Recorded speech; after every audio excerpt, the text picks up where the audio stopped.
Welcome. My name is Marcy Bond. I am the host of Marcy Bond's Publishing Lounge.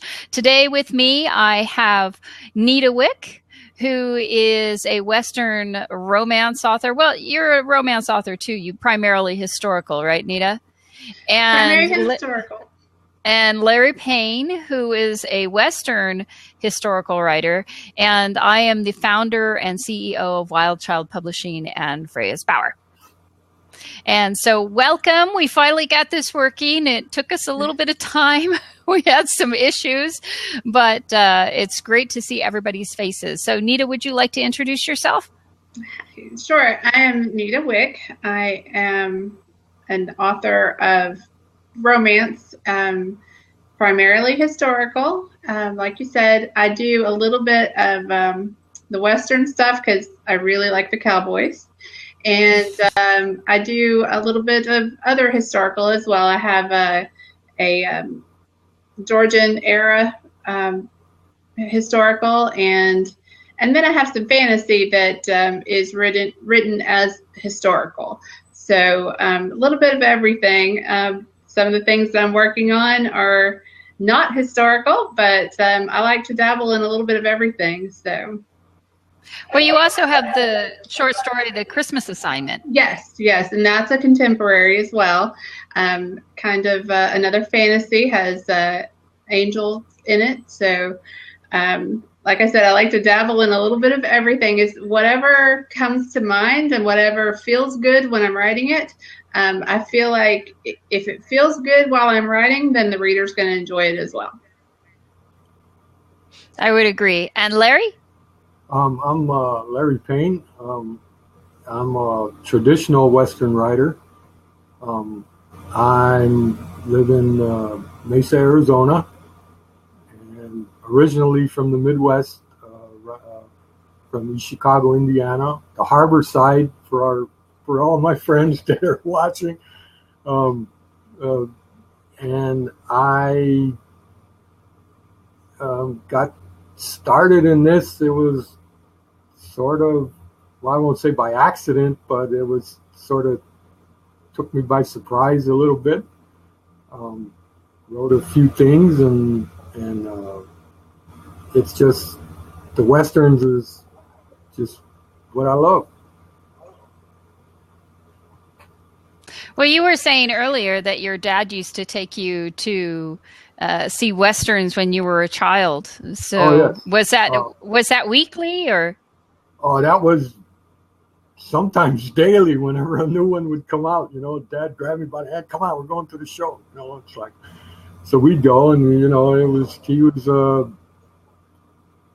big Western buff. I mean, there was nothing Western that he didn't like, and he's the one that pretty much got me started on the whole. At that time there was tons of classic Westerns on TV. Your gun smokes, have guns will travel, and all of that. And my dad was glued to the TV set. Nobody could watch nothing, but if there was a Western on, it was on TV.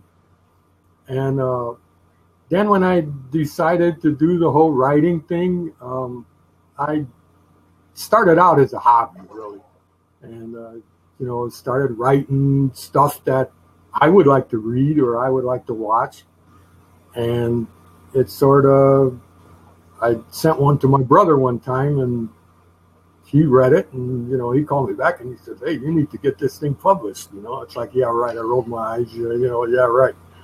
But he said, no, really. And so I started researching it a little bit, and I started, looking at search engines, and I happened to find a website called Gather. And Gather. It was one of those websites. Boy, I remember Gather. That's been a long time ago. It was one of those sites where you put stuff on there, and people give you critiques and opinions and whatever. And I went on there one day to check, the comments and stuff, and one of the guys happened to put on there that he says, I like this piece. He says, you have a style similar to Elmore Leonard. And, I backed up and it's like, me? I'm looking around, there's somebody else standing in the room, and so he advised me to pick up some Elmore Leonard's Westerns, because I don't know, a lot of people knew that, but Elmore Leonard started out writing Westerns.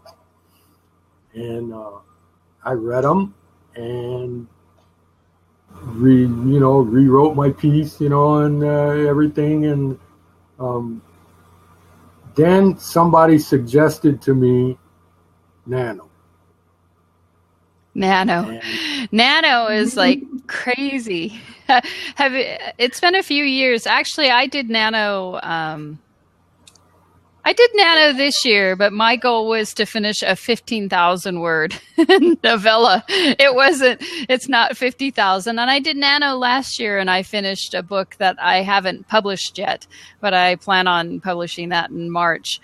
Do you ever do Nano, Nita? Yeah, I try doing Nano every year, but, I'll go hot for a couple of days, and then life gets in the way, and so much for Nano. I mean, I go through, I write as often as I can on it, but it just, as it goes, it never, I've never been one to get the award for the 50,000 words, but, I give it a go every year. What I use it for, it gets me going on a new project. Yeah. It makes me sit down and get the new project. Yeah, I've tried it a couple of times. Unfortunately, my daytime job generally gets really busy that time of year. And I get frustrated because I'm having to work overtime, that kind of thing, and not able to write and meet that goal. So the past couple of years, I have not done it. I did transfer positions at the day job so that it's possible that this coming November, I may have the leeway to not have to work 60 hours a week. And if I don't, then I might have time to tackle that Nano and see if I can reach that goal. I have, like Larry, have not been able to reach that goal yet. Well, last year when I don't know if I reached my goal by the end of Nano, that 50,000, but I already had something like 20,000 started. So I was way ahead and I was doing really well. And then, like you said, life happens and then you get busy doing other things. And then I would come back and I would write a little bit and I'd get excited if I got 200 words in or whatever. So it's always an experience. Like I said, this year, I think I used it to, well, maybe I didn't need to do it. I don't even think I signed up again this year, but I didn't write anything. I was too busy doing other stuff. So I had finished that little novella. You guys have probably seen me promoting Mr. Hotness. Love the cover. Yeah, the cover's nice. Yeah. It's nice. So what's the appeal of cowboys? What do you think, Nita? What's the appeal? I mean, women love cowboys, so. Oh, come on. Is there anything sexier than a guy in tight jeans and a cowboy hat? Come on. When you're talking romance, and I think the cowboys have that kind of tough guy image that women like. The beta men don't appeal to most of us. We like the alpha guys, and typically we see those cowboys as the alphas. So, the deep voice and just that silhouette is just something that, I don't know. It just brings back to mind, like some of the things Larry was saying about those old cowboy shows. When I was a little girl, The Rifleman was one of my favorite TV shows. And I guess I was about the age of The Rifleman's son. And I kind of had a little crush on him, but I liked The Rifleman. He was way too old for me, but And then, well, yeah, Clint Eastwood. You get into that that era of cowboys and just a hard knock life kind of thing, and you make the best of it. And I think that's a lot of what romance is all about. Is you make your own happy endings, and you have to stick to it and make it through those tough times so that you can have that happy ending. And I think a lot of the Western movies, everybody goes through that really tough time, but they come out the winner, True Grit. And, who doesn't like that kind of stuff? It's foreign to me if anybody says that they don't like cowboys. Yeah. I have to agree. They are sexy. The cowboys are sexy. There's something about them that are sexy. Now, what's really interesting is that I used to perform historical shows, and I would go in and do workshops and talking about the clothing and what the mores and everything were of that time period. And back in the 1800s, cowboys didn't wear jeans. That was what farmers wore. But now jeans and cowboys are almost synonymous. But back then they wore canvas pants, because if they wore jeans, they'd be associated with a farmer, and heaven forbid they'd be seen as a farmer. So it's kind of interesting how things have changed. Yeah, I had to do a lot of research for my Western, The Wagon Master. I really kind of wanted him to wear jeans, but in 1860 or so, when my Western is set,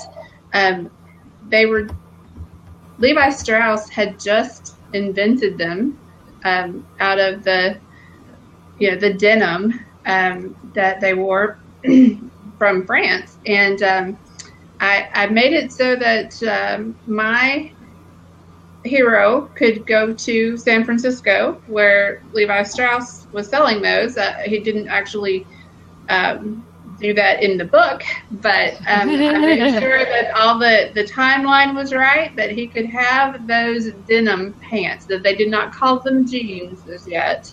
They didn't call them blue jeans.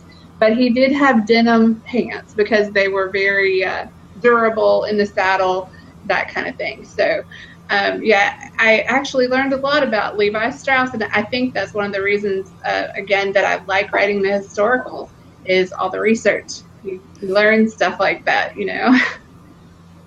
Did you do a lot of research too, Larry, to write Ride the Savage Land? Yes. Like I said, Ride the Savage Land was loosely based on the exploits of a Rachel Plummer, who was captured by the Comanche Indians, and was sort of, in the beginning, they were sort of, the whole, white man, they were sort of rough on her and stuff. And then there was one episode where the Indian woman who was so-called guarding her, was being, demean to her, and then she fought back. There was a huge fight, and it's always, the whole fight is described, the scene in the book, and she became then, if you would, a part of the tribe. Oh. They renamed her Fighting Woman, and she sort of, by what she did, earned the respect of the people in the tribe. That episode, the whole fight scene, like I said, it was when I researched it, it's like, wow, this has got to go in the book. And that sort of turned the story around a little bit. And then being this newfound freedom she has, and the story, she never stops trying to escape, trying to get away, and being there when she found this newfound freedom, it gave her sort of a run of the camp, if you will, and it sort of helps her get to see who she needed to get to see, to get the word out that she was alive, and and in the meantime, the way the story starts out is it was two guys who were lawmen together. They served together. So and did you do a lot of research for that? You were saying that you researched the fight scene, and it's based on. I happened to come across the whole Rachel Plummer thing, and I researched it, and then you sort of get into the research of the weapons of the time, and you get sucked in. Yes. You research the weapons, you research the clothing, you research what the towns looked like, how people acted, who were the, how skilled or unskilled the doctors were in that time, Oh, and yeah. You get sucked into all this, and it's like, then you come across, when you're doing research for one, you come across something else, say, wow, maybe this would be for the next book, And as you research, you come across ideas and plot bunnies. Yes, absolutely. And it was, you read sometimes where authors, I don't know whether they're the young authors or authors or whatever the case, but it's the drudgery of research. It's the drudgery of editing. And it's like, to me, I rewriting as to going over my stuff, editing my stuff, because I edit as I go. I edit, and I ain't going nowhere. If a sentence don't sound right to me, I'm not going anywhere. So that sentence, I don't have to be happy with it. I just have to be comfortable with it. Right. And then the next day, before I start my next day's writing, I'll edit what I wrote the day before. So I've edited sometimes, by the time I finish the first draft, that draft has been edited sometimes 3 or 4 times already as I've been going. And sometimes it's sort of, easier to edit. Like the second book, The Guns of the Rangeland, actually didn't take as much editing as I thought it was going to do. Once the editor got a hold of it, there was a few tweaks here and there, but it wasn't near the 4 or 5 or 6 edits that I had to do with Ride the Savage Land. And it's a whole thing of live and learn, basically.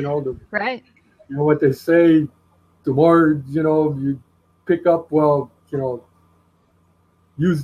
take notes from what didn't work last time and incorporate it into the new works, and it makes everything, makes life a whole lot easier as you go along. And I'm currently working on the 3rd book of the series. I'm not sure what the title is going to be yet, but it again will incorporate. The first book was sort of a joint venture between the 2 protagonists, Jake Hollister and John Henry Parker. And then the second one took place mostly, Jake Hollister sort of took the lead, and John Henry sort of joined him in the middle of the book. And it's starting out again, and it's like the characters in the series, what I like about writing a series is each book you meet these new characters, but by the next book they're old characters. And it's like you renew old acquaintances, Well, the other day, it was yesterday, as a matter of fact, I was looking something up that had nothing to do with writing, and whatever it was, and I come across this old folk tale. I think it was about. It had to do with. Have you guys ever heard of thieves' oil? So anyway, there is a story. I'd never heard of it. This is from the Black Plague. There is a story that how this thieves' oil, that's a combination of a bunch of essential oils that's supposed to help with your immune system, fight off different things, that during the Black Plague, there were a group of thieves who put together this oil, and when people died, they would go around into people's houses and they started looting the houses, and then they would sell the stuff, but they didn't get sick. And so because they were using these combination of essential oils. And so then the King of England got them caught and told them, you either tell me the recipe for this, or you're going to die. And this got me to thinking, I'm like, plot bunnies. So many plot bunnies of, you know what I'm saying? And suddenly I'm reading something else, you run across this link, and then you get sucked into it, and suddenly you have all of these plot bunnies of the potential of a new book, and then I have to slow myself down and say, wait a minute. When am I going to do all of this research, and when am I going to write the book, right? Because you could during that time period, there's so much information, and it could be set in England, but then you do need to study the Moors, and then you need to know how they were dressed, and you want to make sure that you don't use language that's not appropriate to the time period, but it can't be written in it's prior to Elizabethan Middle Age English, because no one would understand it.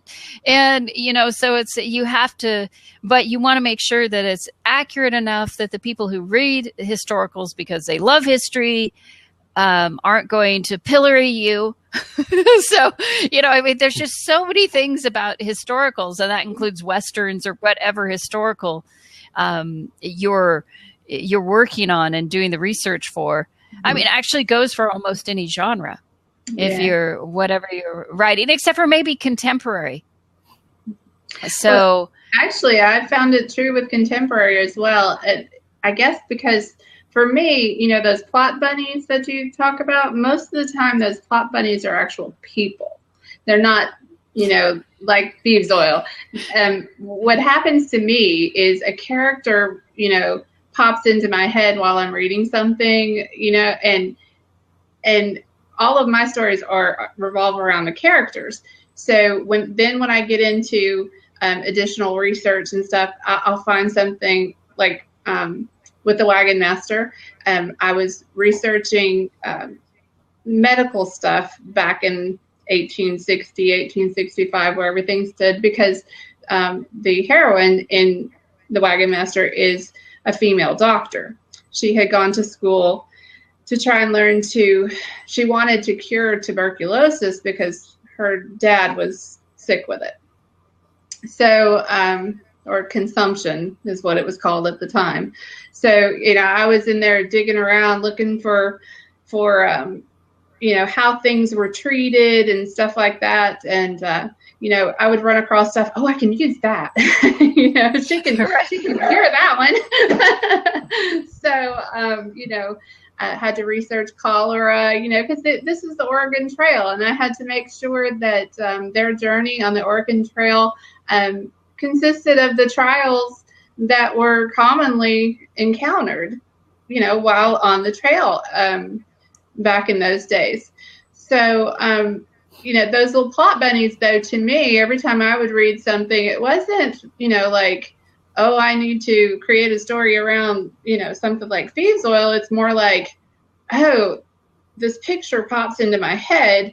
And I was going to ask Larry, too, when I picture my characters, of course, a lot of times they look like Clint Eastwood or maybe Scott Eastwood, they're a really good looking cowboy. So I was going to ask Larry if, are these characters in your books, are they based on true life? Do you actually use real people, or are these fictional characters? And do you do like most romance authors and find a picture to kind of envision your character? I have most of my main characters are fictional characters.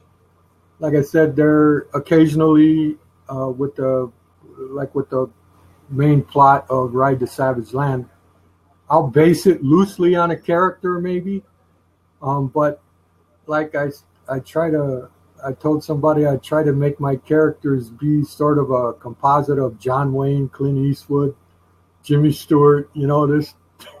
And, sounds like my kind of man.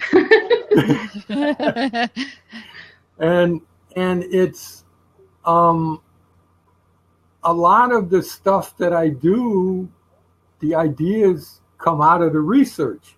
So if you say, I could say, yeah, that some of the characters are, based on real people. I mean, the attitudes, but in themselves, each character is a fictional character. You sit down, and what's unique about it is I had somebody ask me one time, how do you come up with all the names that you come up with? Well, I work in a job that I deal with names, and I have a book that I'll put names. If I find names that might sound good, I'll put first names on one side of the page, second names on the other side of the page, and I sort of mix and match whatever sounds good. And that's sort of what happened with the whole how everything got started. And one ironic thing about Ride to Savage Land, when it was being edited, one of the main characters in the book is not human. One of the main characters in the book is Lobo, which was Jake Hollister's quote pet. It was a wolf that he had rescued, found out on the prairie as a pup, and raised it, and it's sort of like his dog, if you will. And I've had people tell me that, my favorite character was Lobo, and he has a very big part in the book in Ride to Savage Land. And it was just, you don't know the reaction that some people get to the characters you make. And Lobo was just like something I threw in the book. But again, like, this is one reason why I don't write with an outline. I've never written with an outline. We just had a discussion about that not too long ago. And because Lobo didn't start out to have a big part in the book, but as the book went on and things started happening, and he sort of got into things, and it's like he was one of the main characters in the book. And the looking for in their search for the captured Sarah Parker. I mean, Lobo has he's right in there. You get to know him quite well. But it surprised me that even the editor who was editing the book made the comment that Lobo was one of her favorite characters. And it's like, you don't know, like I said, you don't know who people are going to like. So, I've always tried to put in my books at least a strong woman character. Because in the West, during those days, I mean, most of the women had to be pretty strong out there because of just the conditions. So Yeah. in Ride to Savage Land, it's actually Sarah Parker, who was captured by the Indians, that plays a pretty strong role in that part. And in the second book, Guns of the Rangeland, it's actually the protagonist is a woman, or the antagonist is a woman. And it was that was something that I sort of come up with. I was trying to think, what can I do in the second book for the strong woman? And I said, well, the second book, of course, is about a range war. And she sort of gets the whole ball rolling.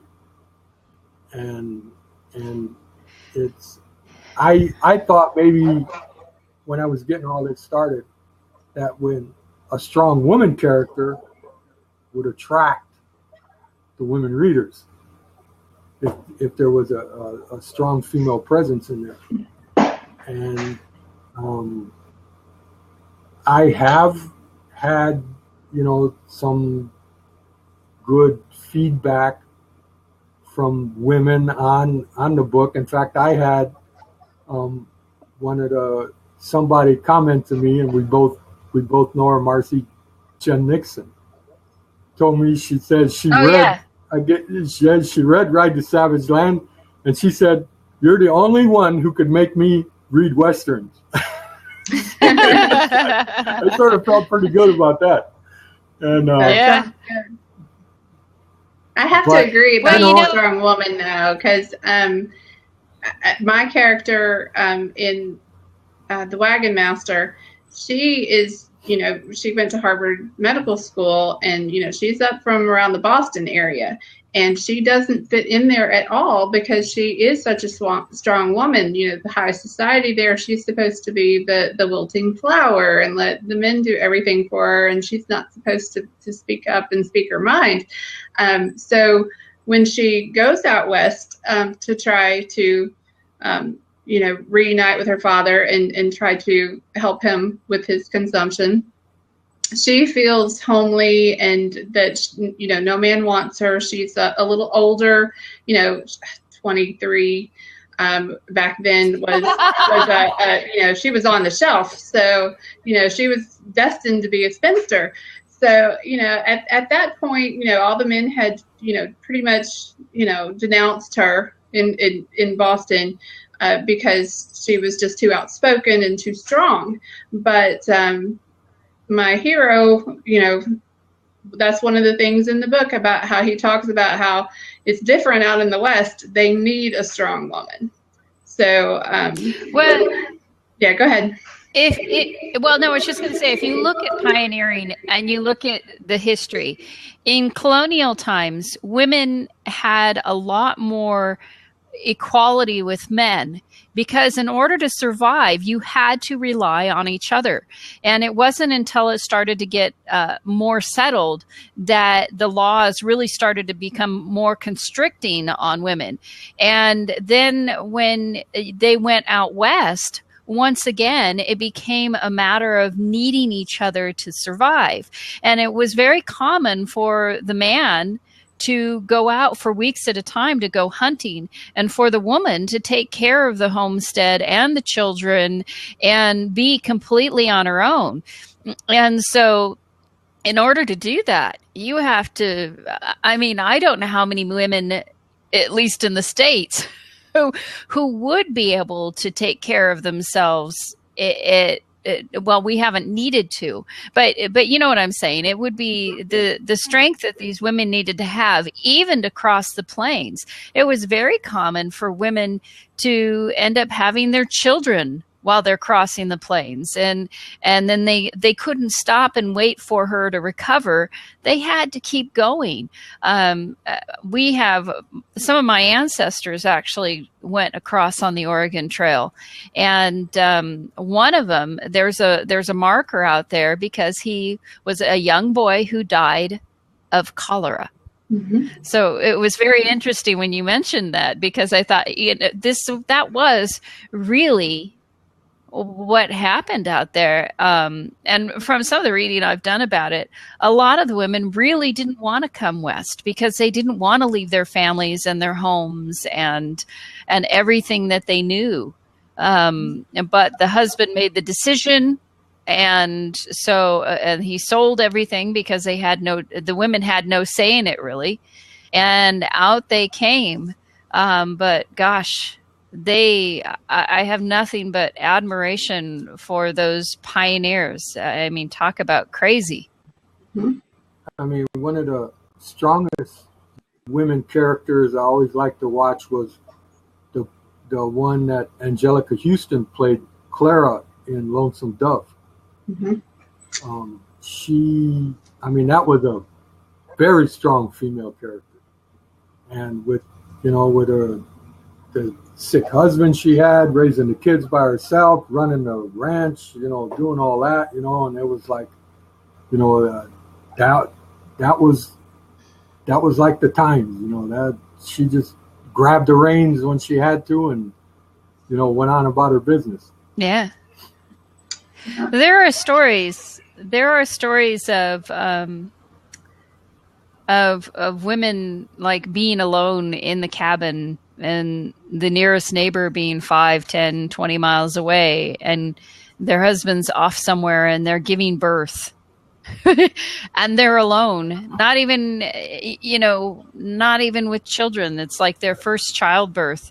I can't even imagine. I think if my husband came home, I'd kill him.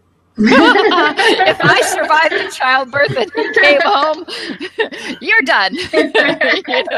Thanks for leaving me here all by myself. I'm not putting up with this, So, but that was a way of life. It's like, I mean, how many women, excuse me, can actually say that they could do that? Now, I mean, it was just you did what you had to do, and right, to survive, and live to wake up another day. Well, I have to say, I just became a grandma on the 12th. My first grandson was born, and my advice to my daughter was, as soon as they'll give it to you, you take that epidural. Yeah, I don't know how they did it back then, because it's an awful lot of pain to go through, and I cannot imagine having to do it by yourself, or, and I guess the mortality rate back then was so high with babies just because we didn't have, the medical equipment and the medical knowledge to save them when they were breech, when they were, the mother and the baby died often in childbirth. If there were any complications, if the child got stuck, there's that back then they just didn't have. They could be in labor for 36 hours or more, and then not make it. So I can't imagine how scary that would be. And then probably the knowledge of the doctors. I mean, I'm sure all the doctors out west weren't like Doc Adams and Gunsmoke, where he can fix almost anything. No, I'm sure not. Hey, you guys keep talking. I will be right back. I have to flip my tri-tip steak that's in the oven. Okay. So it'll only take me a second. Okay. I'll be right there. Okay. All right. And well, Nita, like I was earlier, I was telling Marcy when the whole thing, when I did the whole nano thing, that was suggested to me by an author friend from one of the websites that I was on. Mm-hmm. And that was Ride to Savage Land. That's what that turned out to be, which was the first book in my series. And it was like everything, when it hit, it was just like everything came so fast. I mean, it was like one of the very first things I had published was a story called "And Hell Came With Him." It was a short story that I had submitted to Duke Pinnell. He has a e-zine called Frontier Tales, and I had submitted it to him, and he accepted it. And what he did on his website, he has all his readers read the stories and then vote on their favorite story. And then all the favorite stories from the 12 months, he puts in an anthology at the end of the year. Well, that particular book, or that particular story, And Hell Came With Them, in April of 2010, when I submitted it, happened to win Story of the Month. There was nobody more surprised than me. I told Duke Pinnell, I said, you guys are actually going to make me believe I can write. Yeah. So were you kind of like me when you first started writing? I decided that, I had these characters in my head, and I just had to get them out of on paper. But I had read a book that it was one of those that you just want to throw against the wall because it was just so bad. It was horrible. And it was all I could do to finish it. And to that point, I had never not finished a book.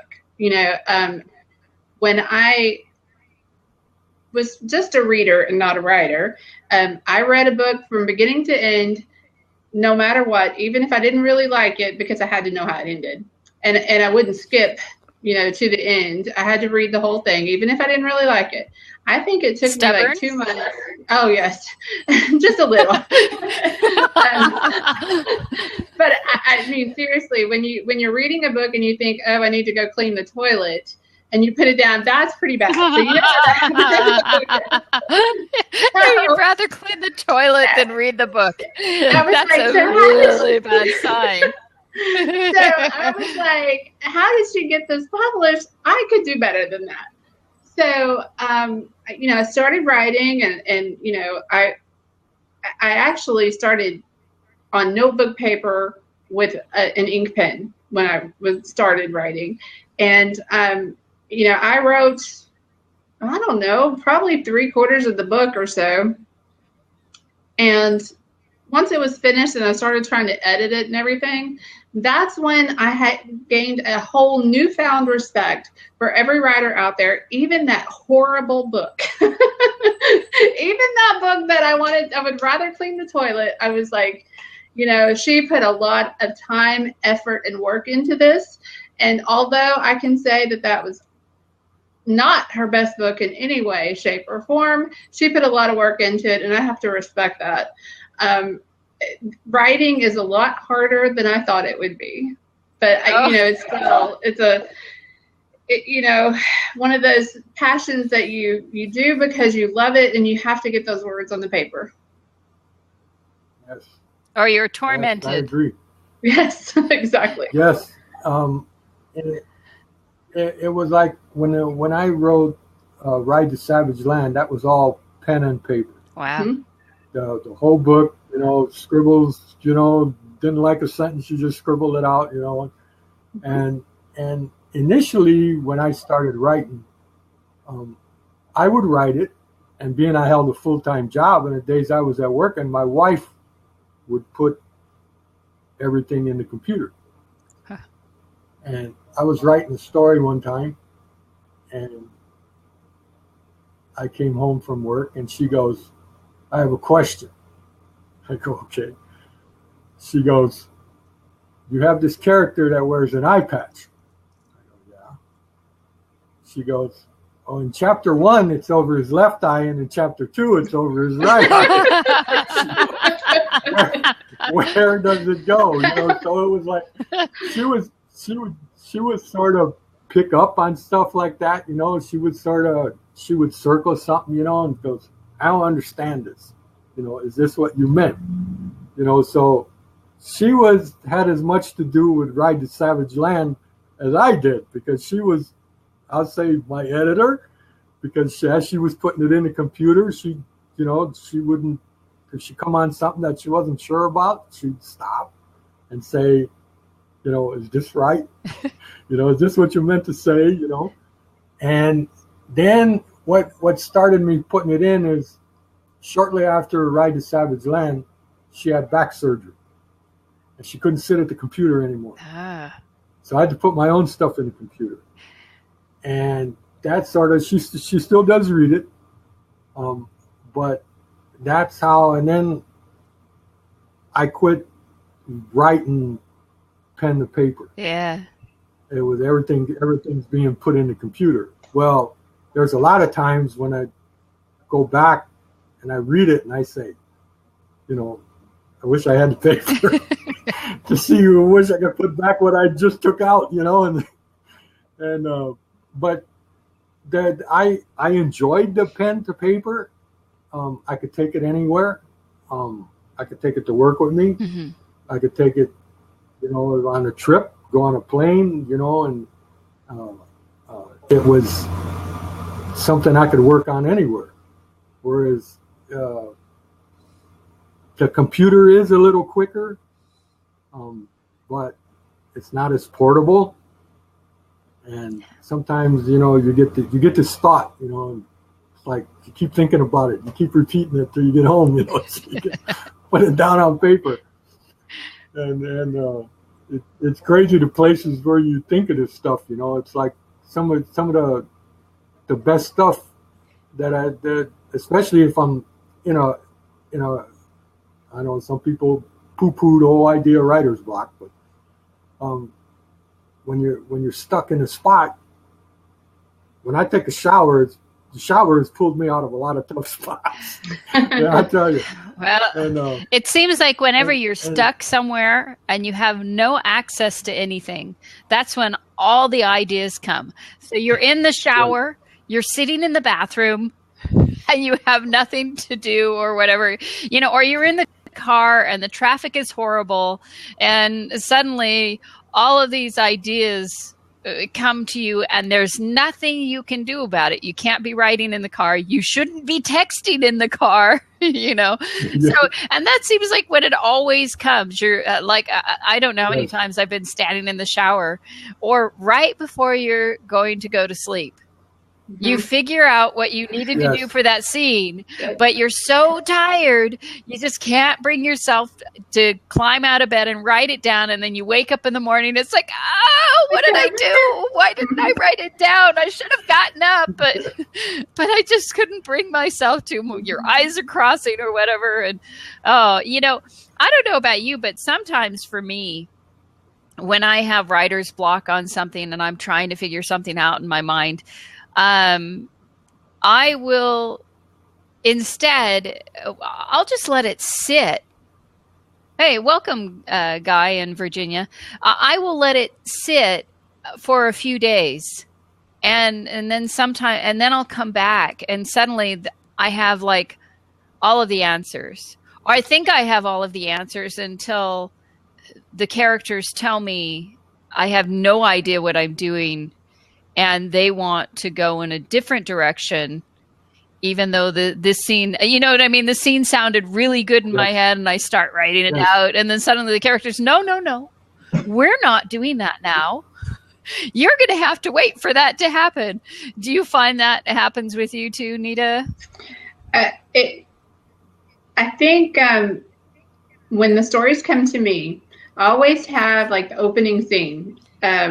It's just like a video in my head playing over and over, and 9 times out of 10 it's some kind of argument. So they're fighting, and then I have suddenly the happily ever after scene comes to me, and I'm like, no, not yet. You have to work for it. It can't be that easy, So yeah, exactly. You can't do that yet. It's not time yet. You have to. You can't just kiss and make up, It has to be right. And a lot of times, you'll hear the dialogue in your head and they start saying things. And I'm like, no, you can't tell her you love her yet. You know? But I do. No, you can't tell her. So yeah, I get that a lot. In the book that I plan to release in March, I had that. It's not really a welcome, Ahmed. That, by the way, Guy, our cook, has the same background as you do, Nita. Really? Yes, he does. There was a shock at first sight. That's funny. Well, and the book I'm releasing in March, it's got erotic romance in it, but that's not really its focus because she's going through something else. He got his from Hobby Lobby. Did you get yours from Hobby Lobby too? No. No. Anyway, so what happened though was, I was like, okay, this seems like a good spot for a sex scene. And my characters were like, nah, we're not feeling it. We're not having sex right now. And then, so I'm like, okay, I kept trying to put it there, but you can't force a sex scene. They're hard enough to write as it is. But when you try to force a sex scene, then, weird things start to happen. So I'm like, okay, you know what you want to do. And then suddenly, where I'm clipping along and I'm like, okay, we're going to go here. And then they're like, nope, stop the presses. Now we're going to have sex. I'm like, oh, okay. How did this happen? Suddenly I'm writing a sex scene. So it doesn't, not that I had a lot. I think it was a 50,000 word book and I maybe had 4 sex scenes total. So that's not, when you think about it, that's not really a lot of for a book, especially, you know what I mean? It shows that that wasn't the focus of the book. It just so happened that in real life, people do have sex while they go on with their lives, right? True. Well, it's true. I hope so. Not that I meant to make this show adult, but it happens. So but we are talking romance here, okay? And just for the general audience, there is sex in my book, okay? Well, apparently, I hope you're old enough to be here, Guy. If you were able to buy something at Hobby Lobby, well, maybe not, but I don't know. I imagine you're fine. So I know. Oh gosh, Verge, you never write sex scenes. She writes a lot of sex scenes. Never. So, oh my gosh. So now Verge likes cowboys too. See, cowboys are women like cowboys, and obviously, Larry, you like cowboys too. Although I don't think quite in the same way. No. And in my books, the whole sex thing is more intimated. In other words, they'll go, you'll have your little flirtatious scene and then you go in the door, close the door, and the next chapter. That was by design because I wanted to try to reach out to the younger readers. Yeah. Because there, for a while, there was the whole Westerns are dying thing and, all of this. And you wanted to reach to I wanted to reach the younger readers. Well, and now I read the article today that now, the whole Western revival, the Western paranormal, and the Western science fiction, and the Western, whatever. It's like it's taken on a whole new thing. And, I'll reserve my opinion for another show on that. but I'm a traditionalist. I'm the whole gunsmoke, rifleman, wanted dead or alive type writer. And, to each his own. That's right. So to speak, and if this is the way you want to go with it, then be my guest, But I probably will always be a traditionalist. And, it's just the way I've always been. Guy had a question for us, and he asked about interviews on radio or TV to promote your book. Is that the publisher that works on those? Well, actually, I am the publisher for both Nita and Larry, at least for a couple of their books. And this is my publishing lounge, so I do invite my authors onto my channel, and I interview them. And but a lot of times, so for a lot of times, though, it is the author who, unless it's a big publisher or it's a big name author, usually it's the author who goes and gets the radio or the TV promotions for their books. And more often than not, they're going to be a little more successful because unless it's like a big New York publisher who has a lot of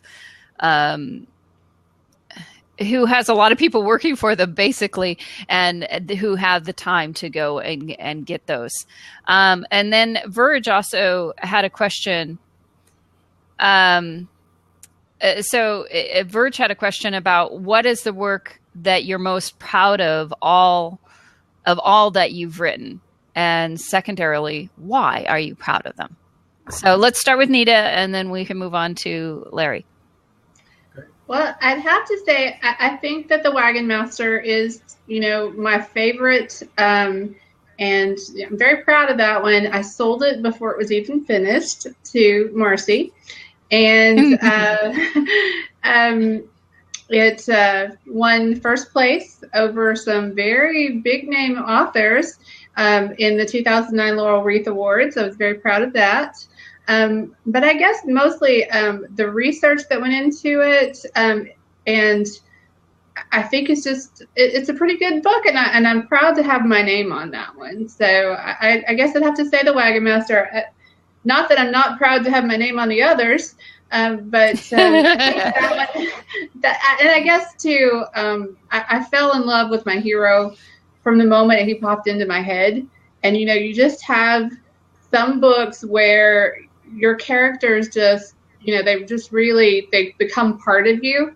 And in The Wagon Master, that happened for me. So I'd have to say The Wagon Master is my favorite. And it does show. I mean, I have to say that I really liked both The Christmas Assignment, and I also really liked A Real Husband. So I think you're a very talented author, both of you.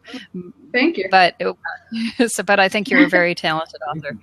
And so, Larry, how many have you written so far, and which one's your favorite, and why? Well, of course, I've got the two of the Savage Land series that you've published, and I started out writing a number of short stories. And the short story happens to be the one I'm most proud of, because it was a short story titled "And Hell Came With Him." And it was a story about Will Sunday, who was a bounty hunter.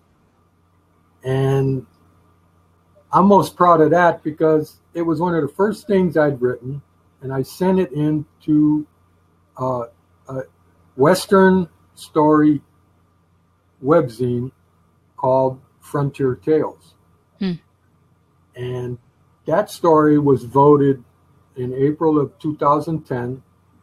It was voted by the readers as the story of the month. And that in turn went into Duke Pinnell would put out from his website. Each story of the month would go into an end of the year anthology, and then he would add a favorite of his own. So 13 stories would go in the book. And that was one of the first stories I had published, one of the first stories I had ever submitted, and it ended up winning the Story of the Month. And that was the one where I made the comment that these guys are actually going to make me think I can write. You know? And but that's the one I think I was the most proud of, because it was something that I knew everybody liked. And you know, I've written a lot of short stories since then. I've put a lot of my short stories in a anthology that I published myself. It was called Trails West, but it was, I guess it was my favorite because it was the first one that acknowledged me as a writer. Yeah. Yeah, it is. It was a much needed confidence boost. It's I think it's really interesting because thanks, Guy. I like to record these because you get to really meet authors, and they're real people. I think people forget that authors are real people, just like editors and publishers. And but yeah, thank you. You know, I lost my train of thought. But, you know, the thing is that when you, as authors, we're artists too. Authors are artists.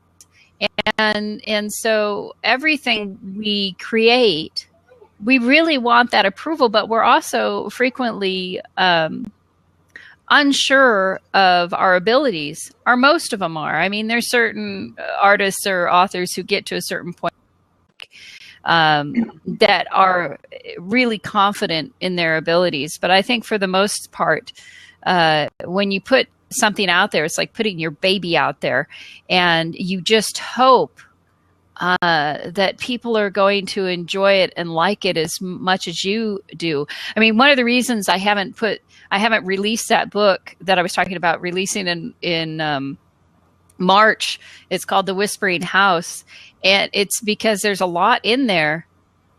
There's a lot in there that is, it's like it's completely different type of story that I've written. And so I'm almost not wanting to release it because I don't want to get any criticism. Thanks. Yeah, I like the title too. And that's interesting, you know, that the biggies, they never, this insecurity never goes away. That's what Verge was saying. And Lizzie's right. The self-loathing comes with the territory.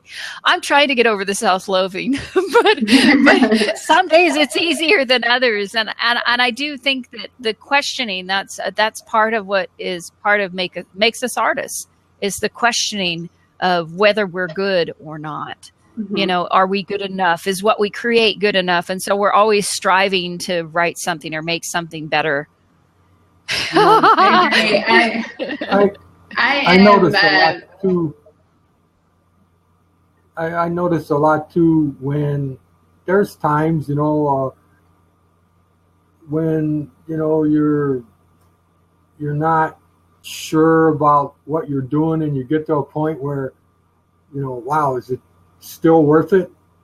And then somebody will come up with a comment on something that you'd already written, or some book that you've got on Amazon, you know, like, you know, it may make you scratch your head sometimes, you know, should I continue doing this? And then somebody makes a comment that says, okay, you know, it ain't as bad as I thought it was, you know, or something like that, you know. And it's just I guess it's the whole thing of,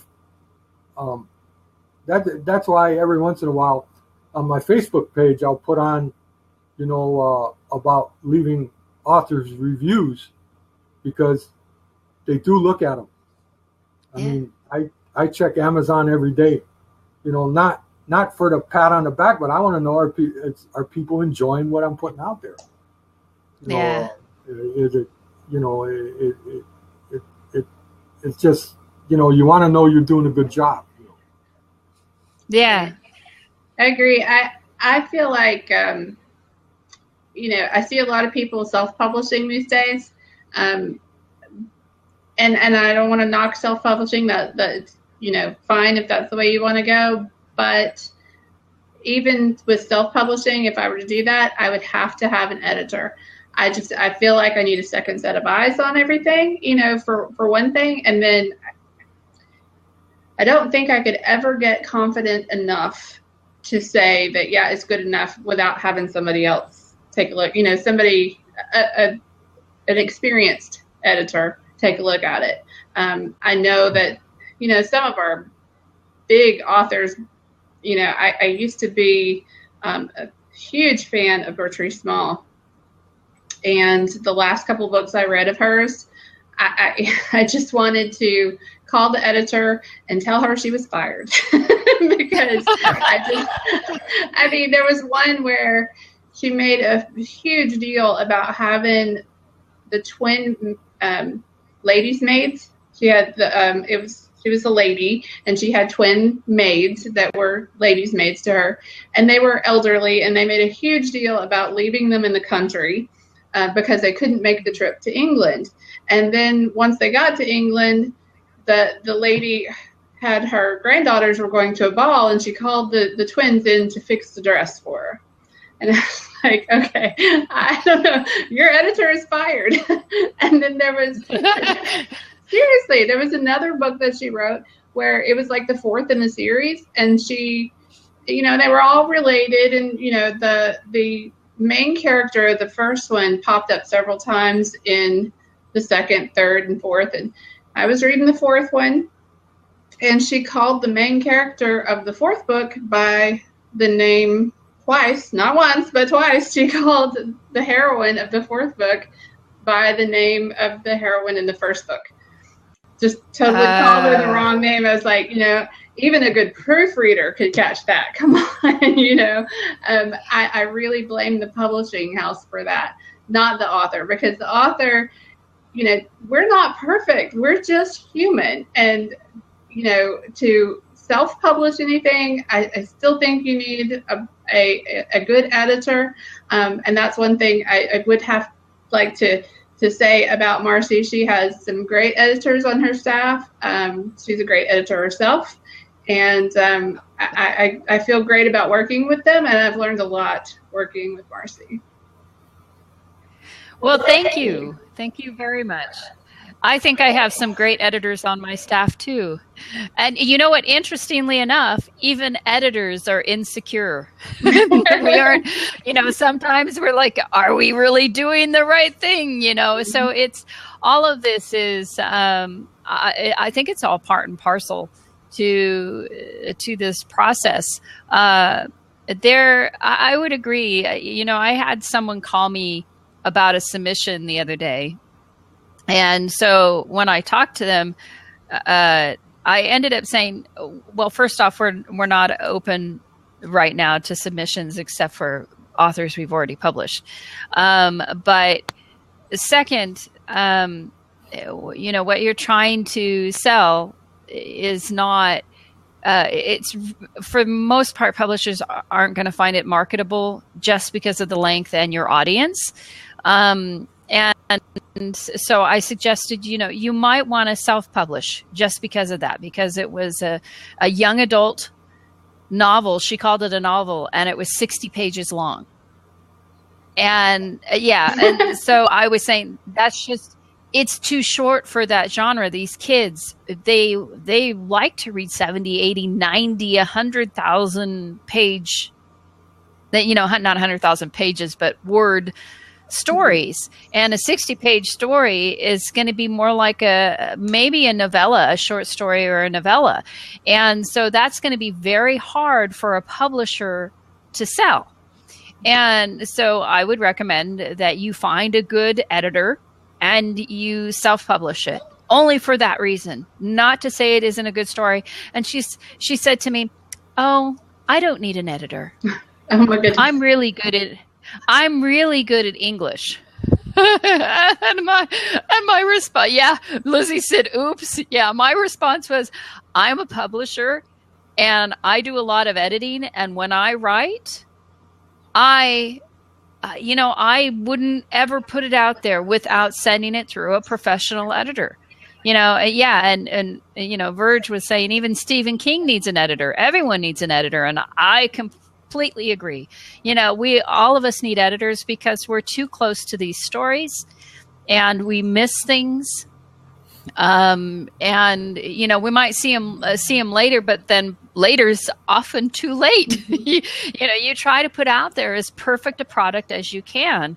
We're still human, but you want your story to basically shine, and it's not going to shine unless you really make sure you have a good editor helping you with it. So I absolutely agree. With the Wagon Master, a perfect case in point. I had written the ending, and your editor came back to me and said, "That's it. That's what you're going to write." I was like, "Okay, let me try again." And you know what? She pulled the best out of me. That book is so much better because of my editor. Yeah. There was a couple of places. There was one she said, "This is too abrupt. I need you to lead into it a little more," because it was a scene cut and then moved to another, and it was just too harsh for her. And I wrote about 3 paragraphs. That was the best prose I have ever written, and it would not have ever been written had she not asked for it. So yeah. Yeah, it's well, all about the editing. All about the editing. Yes, I've had the same editor for both of my books. And it was initially with Ride to Savage Land. I mean, it was, she would go through it and, I mean, pick up the obvious stuff, but also make suggestions on what might make a scene better. Don't you think that he should be doing this, or something to that effect, which actually, added, a little bit of depth to one of the scenes. For instance, one of the scenes in the book where Jake Hollister carries a scarf from his wife in his pocket, and it comes through the course of the story where she asks the question, well, when is Jake going to give her scarf back?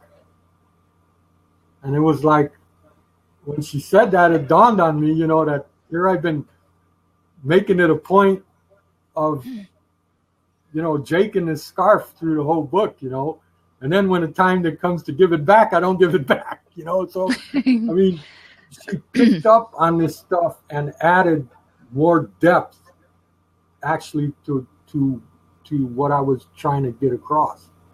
Yeah.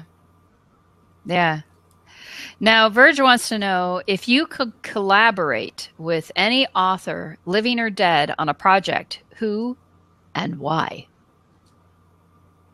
Larry, you go first. Throw him under the bus. I would have to say Elmore Leonard, just because of when I first got started. Like I talked about earlier, about the comment that was made to me about being similar to Elmore Leonard. I would have loved to have collaborated on a Western with Elmore Leonard.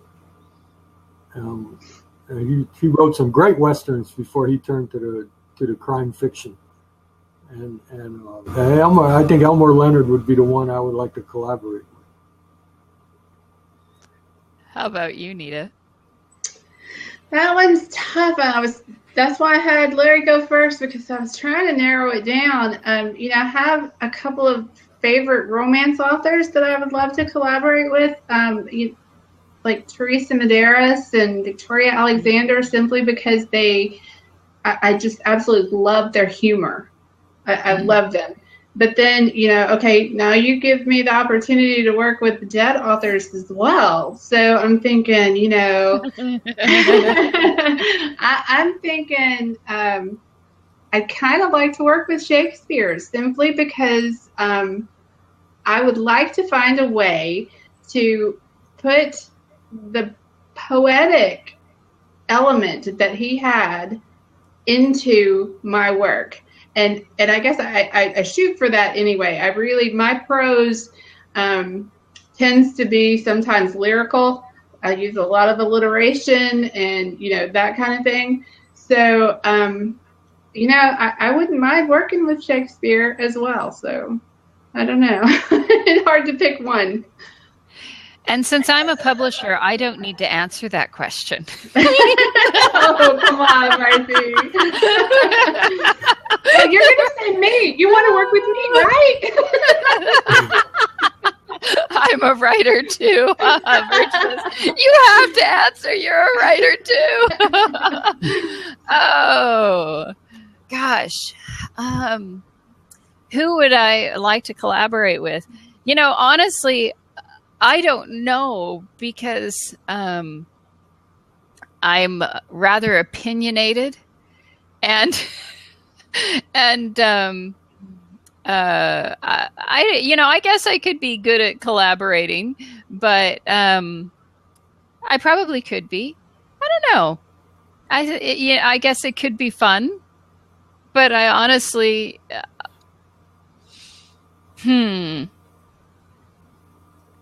I think it might actually, I was going to say one of my friends, but then I thought, no, it could ruin our relationship. So I don't know whether I'd want to. I think I know who you're talking about too. I wouldn't mind working with Faith either. I'd like to work with, we talked about it at one point, but then when you work with someone, you want to make sure that your prose is very similar. Mm-hmm. And she has a very distinctive style of writing. And so do I, and neither of them are wrong. It's just, I don't know how we would marry those two. I think it might actually be fun to work with, like Kate Richards, who is the publisher for Decadent Publishing. I think it would probably be fun to work with you too, Virginia. But again, it's like I'm used to when my latest book was released, Mr. Hotness, and it was released through Decadent Publishing.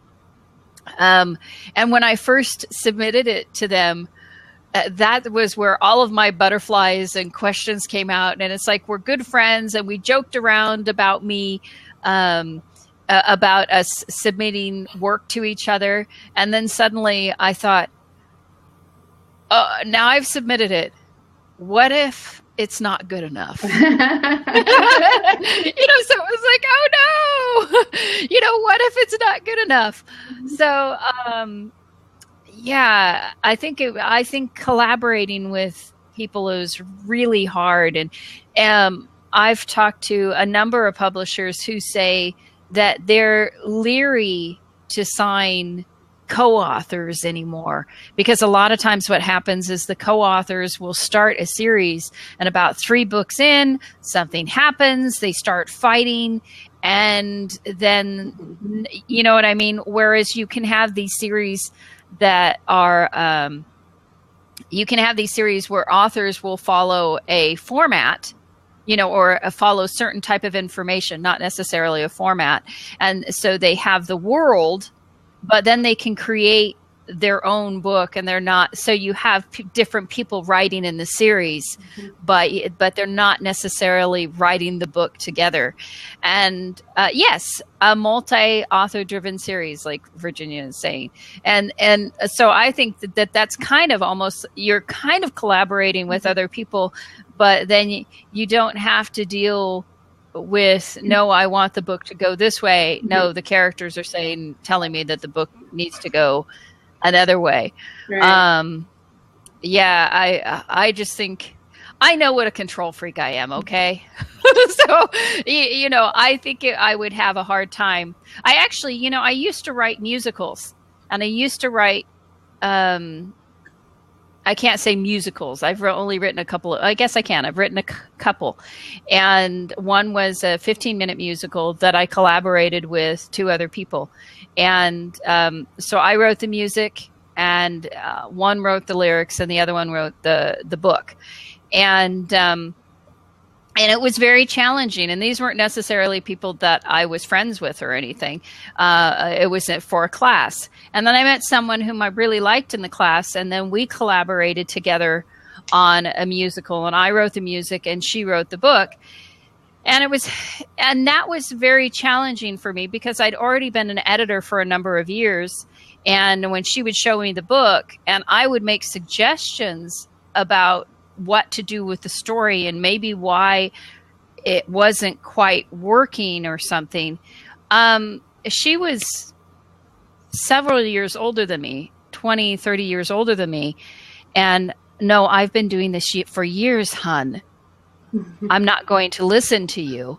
And it's like, oh, okay, well, yeah. I'm a publisher and I've been doing this for a while and I've been doing this professionally. And right. I'm just saying we can discuss this together. So like I said, it became kind of, I can see why. Well, you look at bands, and bands frequently fall apart because they end up arguing because they have differences of opinions of what they want to do creatively.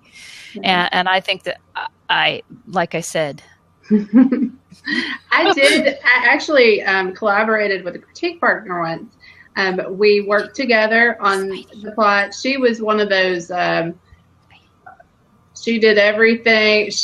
I'm one of those writers that seat of the pants, everything, no outline, kind of like Larry.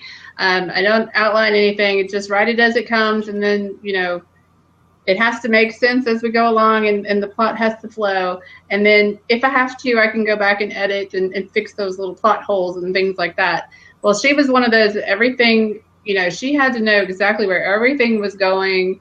And I was able to work with her on that. It was actually helpful for me to, maybe kind of put a little more structure. Oh, you're kidding. To put a little more structure into my writing, to kind of, to help the pacing, Mm-hmm. Yeah. So we did what we did. And, you mentioned the author's voice is always a little different. The writing style is a little different. We overcame that by, I wrote in the hero's point of view and she wrote in the heroine's. So every time we would write every other chapter. And when, this chapter was in the heroine's point of view, so she wrote it. And then the next chapter was in the hero's point of view, so I wrote it. And again, she was very strong on plot details, that kind of thing. Very weak on description, not painting the picture that needed to be painted for the reader. And so we complemented each other so very well. And it was, I thought it worked very well to have one person writing each point of view, because it was obvious, with the style of writing, as soon as you started reading that first sentence or two, you knew, oh, I'm in the hero's point of view now because he talks different. Right. It's a totally different thing.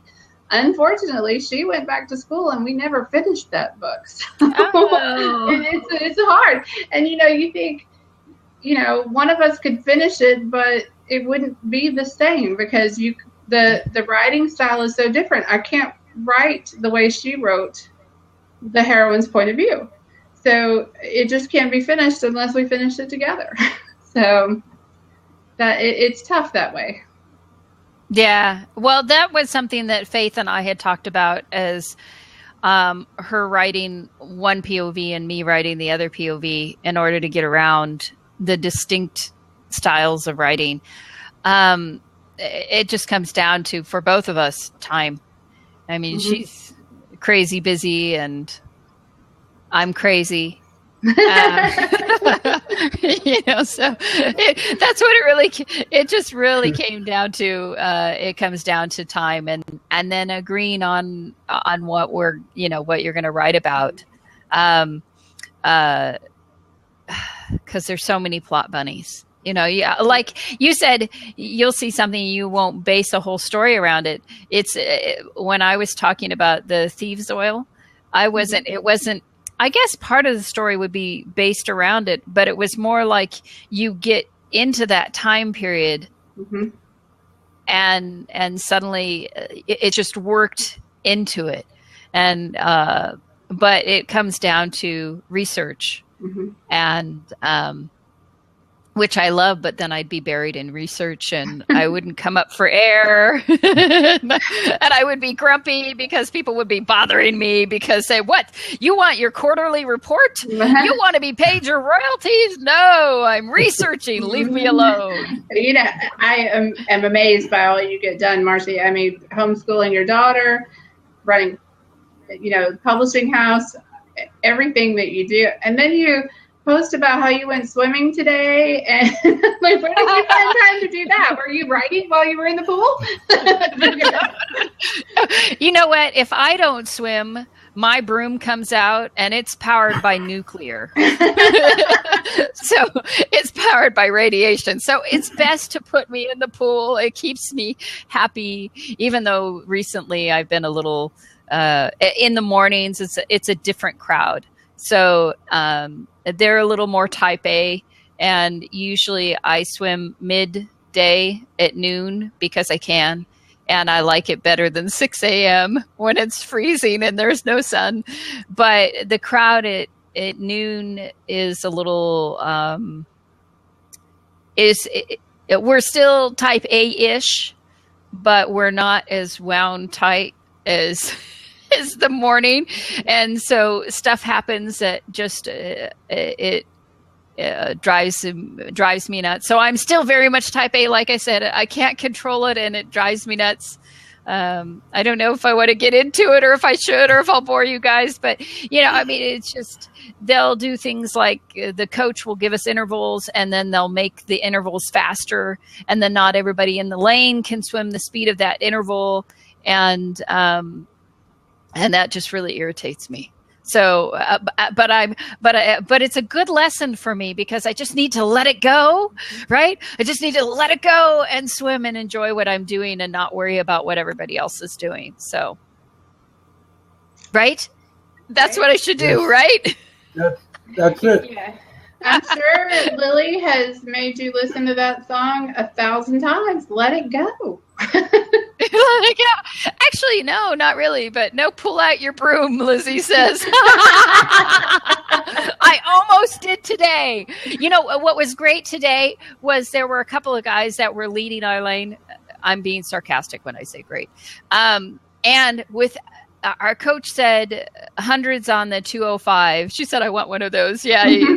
Well, and hundreds on the 205. And that's not really that fast, but it was meant so that you could sprint if you want to, and then you get enough time to rest and then you could sprint again. But I had added in like butterfly or backstroke besides freestyle. But the thing is so our very first one, we leave, we go. And then when we're leaving again, I noticed that we're leaving at the 2 minutes. The guys at the front just decided that they would do a 2-minute interval instead of a 2:05, and they didn't bother to tell anybody in the lane. So, I mean, that's the kind of stuff that it's like, just let us know or discuss it with us. Hey, are you okay with going at 2 minutes? Well, maybe I wasn't okay. I was. I made the intervals easily, but that's not the point. You know what I'm saying? It's like we're all swimming in this together. And it's only one lane, so anyway, see, there you go. The control freak here. The control freak here. So, good quality to publisher though. That's true. I think you have to be a little bit of a control freak to be a publisher or to own any type of business. Agreed. So You like to do things your way. So before we go, because it's actually 5:37, we've been having a great time. I would like you to let everybody know where they can find you and how they can find your books, where your books are. Well, I'm at nitawick.com, and obviously my books are with Freya's Bower at freya'sbower.com. And you can also find me at amazon.com. So pretty easy to find. Just Google Nita Wick and I should come right up. And you could find my Savage Land series on Wild Child and on Amazon. And you can find me on, I have an author page on Facebook. I have a more than happy to take you on my Twitter account. Is that Larry Payne? How it's spelled here? Larry Payne on Facebook. Okay. Well, that's what I'm saying. LARRYPAYNE on Facebook. Okay. Yes. So Wild Child. So I'm just typing this in on the side. Okay. And the books are also on Amazon, Barnes and Nobles. And you might find a few more tidbits on Amazon and Barnes and Nobles. A lot of my short stories are on there. And of course, Twitter. I've got a Twitter account at Larry Payne too. And I'm working on my website. I'm redoing my website. So on my author page, when I get my website done, I'll put that on the author page on Facebook. And, so it'd be facebook.com/Larry Payne, right? Yes. And Nita, you're just Nita Wick, right? On Facebook. And also on Twitter. And also on Twitter. I'm Nita Wick everywhere. So and I think I have a link to Facebook on my website. If not, on Facebook, just type in Nita Wick, search me. I should come right up. I think I'm the only Nita Wick out there. And of course, you can find me at marcybond.com, wildchildpublishing.com, freya'sbower.com, Marcy Bond everywhere on Facebook, on Twitter, on so on and so forth. You can also find me at finallypublished.com. But if you look, there are not very many Marcy Bonds out there. MARCI, B as in boy, AUN as in Nancy. And be sure to join me next week as I interview. I did the same thing last week, and I couldn't remember who it was until I shut off the recording, and I knew that I was interviewing you two. I miss your face too, Verge.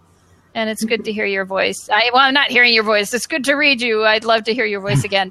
So I'm actually next week. I am the 28th. I am interviewing Terry Talley Venters and her mother, Leslie Talley. Both of them are authors. They do not collaborate, which is probably a good thing because you know how it is when you collaborate with family. Yeah. No, it would just be bad, right? It would just be bad. So, but they're both mystery authors. So be sure to tune in next week at 4 p.m. And again, thank you, Nita Wick and Larry Payne, for joining me on my publishing lounge. Thank you, Marcy.